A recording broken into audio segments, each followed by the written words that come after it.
Hi hello నమస్తే. ఆకువేడికి సంబంధించి రఘురామకృష్ణరాజు గారు ఒక చిన్న ప్రెస్ మీట్ పెట్టి అఫ్కోర్స్ జాడా శ్రవణ్ కుమార్ కోర్టులో కేసు వేస్తే గవర్నమెంట్ ల్యాండ్లో కట్టడానికి వీలు లేదని ఆయన కోర్టులో కేసు వేసాడని దాని మీద ప్రెస్ మీట్ పెట్టాడు ఆయన. యాక్చువల్గా ఎనివే నాకు లీగల్గా ఎలాగా జాడా శ్రవణ్ కుమార్ గారు దాన్ని ఫైల్ చేశారనేది నాకు యాక్చువల్గా నాలెడ్జ్ లేదు. అది that is not in my purview. Jada Sravan Kumar గారికి తెలియాలి. ఆయన లీగల్గా లేవనెత్తిన విషయాలు నేను మాట్లాడతలేదు. కానీ నాకు చాలా డౌట్ ఏంటంటే, మేజర్గా డౌట్ ఏంటంటే, ఇక్కడ అంత గొడవ జరుగుతుంటే ఇప్పటికీ కూడా ఒక పీస్ కమిటీ వేసి ఎమ్మెల్యేకి వీళ్ళకి మధ్య జరిగినటువంటి గొడవని సర్ది చెప్పడానికి ప్రభుత్వం కానీ ప్రభుత్వ యంత్రాంగం కానీ పోలీసులు ఒకసారి ప్రెస్ మీట్ పెట్టి ఏం చెప్పారంటే ఇదిగో మేము కామన్గా మీటింగ్ పెట్టి వాళ్ళకి వీళ్ళకి మీటింగ్ పెట్టి మేము సర్ది చెప్పి మేము సాల్వ్ చేద్దాం, ప్రజాస్వామ్య పద్ధతిలో సాల్వ్ చేద్దాం అనుకుంటున్నాము అని చెప్పి ఆయన పోలీసు వాళ్ళు ఎప్పుడైతే వాళ్ళని అరెస్ట్ చేశారో ఆ రోజు మార్నింగ్ చెప్పారు, మీరు గొడవ చేయకూడదు, దళిత సంఘాలు మీరు ఎవరు రావద్దు ఇక్కడికి, మేము ప్రజాస్వామ్య పద్ధతిలో మేము అక్కడ ప్రజలతో మేము చర్చించి నిర్ణయం తీసుకుంటామని చెప్పారు కదా పోలీసులు. ప్రభుత్వ యంత్రాంగం కానీ మినిస్టర్లు కానీ పీస్ కమిటీలు వేయటం కానీ కాన్ఫ్లిక్ట్ రిజల్యూషన్ సాల్వ్ చేసేటువంటి కమిటీ వేయటం కానీ లేదంటే దాని మీద ఏదో ఒక నిర్ణయం అయితే తీసుకోవాలిగా. అసలు ఇవేమీ లేకుండా ఏమీ లేవు, పీస్ కమిటీ లేదు, వాళ్ళతో చర్చించిన దాఖలాలు లేవు, వాళ్ళని పిలిచి మాట్లాడినటువంటి దాఖలాలు లేవు. వీళ్ళు పవర్ వాడి సిస్టమ్ వాడి పవర్ వాడి ఎమ్మెల్యేలు ఎంపీలు కలెక్టర్లు పోలీస్ ఆఫీసర్లు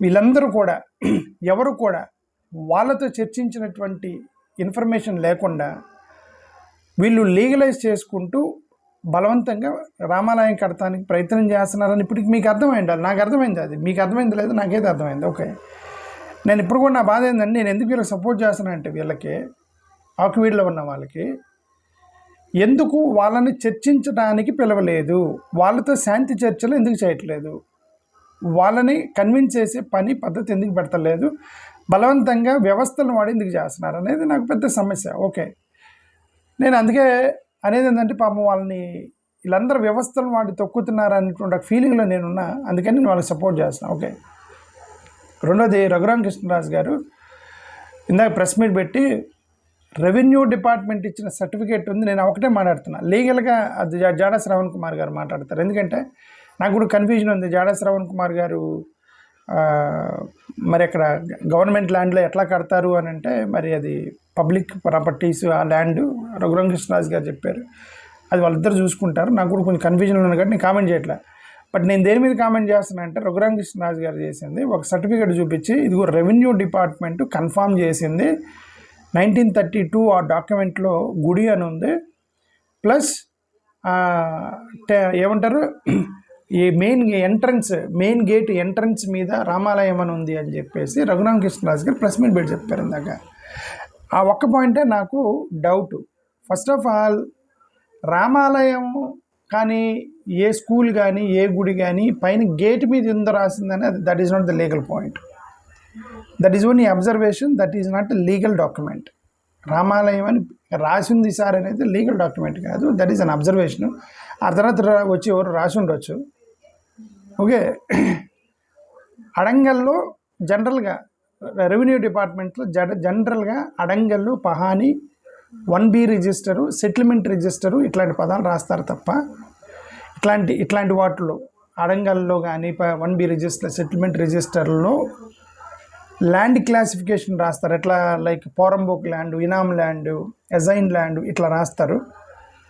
నేచర్ ఆఫ్ ల్యాండ్ రాస్తారు, లేదంటే ఇది గూడ, సమాధుల, బరియల్ గ్రౌండా, ట్యాంకా, లేదంటే ఏమన్నా ప్రభుత్వ సెంట్రల్ గవర్నమెంట్కి ఇచ్చారా ఇట్లా రాస్తారు. Nature of the land use రాస్తారు తప్ప, లేదా రోడ్డుకి ఇచ్చారా, క్రికెట్ గ్రౌండ్, ఇవన్నీ కూడా ఇట్లా రాస్తారు. Nature of the land use, survey number, extent, ఇంతవరకే రాస్తారు తప్ప ఎట్లాంటి సర్టిఫై చేస్తారు తప్ప రెవెన్యూ డిపార్ట్మెంట్ రామాలయం అని గుడి ఎంట్రన్స్ మీద రాసిందని చెప్పి రెవెన్యూ డిపార్ట్మెంట్ సర్టిఫై చేసిందంట. వాళ్ళకేం పని, రెవెన్యూ డిపార్ట్మెంట్ అదేం సర్టిఫై చేశారు సార్? మోర్ ఓవర్ 1932లో రామాలయం అని రాసిందని ఇప్పుడు రెవెన్యూ ఆఫీసర్ సర్టిఫై చేశాడా? ఫోటో ఉందా దానికి? 1932లో తీసిన ఫోటో రామాలయం అని రాసినట్టుగా వీడియో ఆధారం ఉంది. ఏ ఆధారంతో అక్కడ రెవెన్యూ డిపార్ట్మెంట్ 1932లో రామాలయం అని గుడి మీద రాసిందని సర్టిఫై చేశారు? ఇప్పుడు రాసింది కాబట్టి అప్పుడు రాసిందని చెప్పి ఎలా సర్టిఫై చేశాడు రెవెన్యూ ఆఫీసరు? ఇది నా ప్రశ్న. ఆయన పెట్టిన తర్వాత, ఆయన ప్రెస్ మీట్ పెట్టిన తర్వాత నాకు వచ్చిన అనుమానం ఇది. Okay, the present revenue officer ఒక షీట్ చూపించాడు, ఇదిగో సర్టిఫై చేశాడు రెవెన్యూ ఆఫీసర్ అని, దాని మీద రామాలయం, ఇప్పుడు రామాలయం అని ఉంది అని సర్టిఫై చేసి ఉండొచ్చు. అబ్జర్వేషన్ అంటారు దాన్ని. ఇప్పుడు రామాలయం అని రాసి ఉంది, 1932లో గుడి ఉంది అని చెప్పి అంతవరకు వాళ్ళకి సర్టిఫై చేసే రైట్ ఉంది. కానీ 1932లో గుడి అని ఉంది, దాని మీద అప్పుడు కూడా రామాలయం అనే ఉంది అని చెప్పేసి సర్టిఫై చేశాడని ఉద్దేశం అని నాకు తెలియదు ఆయన సర్టిఫికేట్ చూపించడంలో. దట్స్ నాట్ కరెక్ట్ అంట. రెవెన్యూ డిపార్ట్మెంట్కి రైట్ లేదంటున్నా. ఓకే బ్రదర్, ఇదంతా కాదు బ్రదర్, సింపుల్. రామాలయం అయితే రామునికి ప్రతిష్ఠ చేయబడి దాంట్లో ఆగమ వైష్ణవ స్టైల్లో గుడులు ఉంటాయి. దాంట్లో గర్భగుడి ఒకటి ఉండిద్ది. దాంట్లో గర్భగుడి శాంక్టంలో రాముడు, సీత, లక్ష్మణుడు ముగ్గురు దేవతలు ఉంటారు. దేవుళ్ళు దేవతలు ఉంటారు, ముగ్గురు ఉంటాయి లోపల గర్భగుడిలో. రామ, లక్ష్మణ, సీత.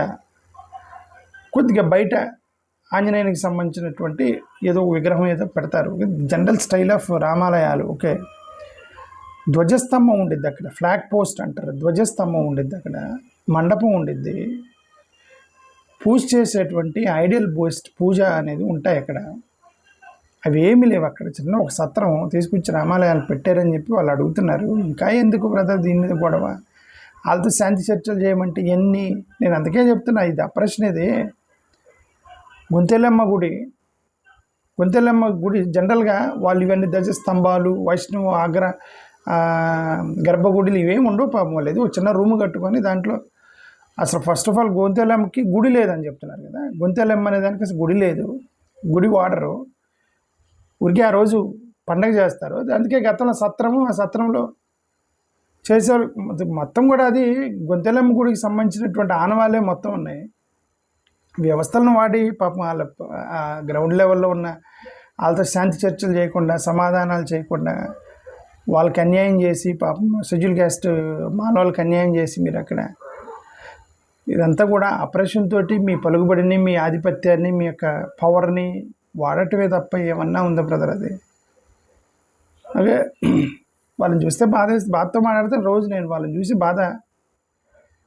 పేదోళ్ళతో ఏంది మన పట్టుదల. థ్యాంక్ యూ, నమస్కారం.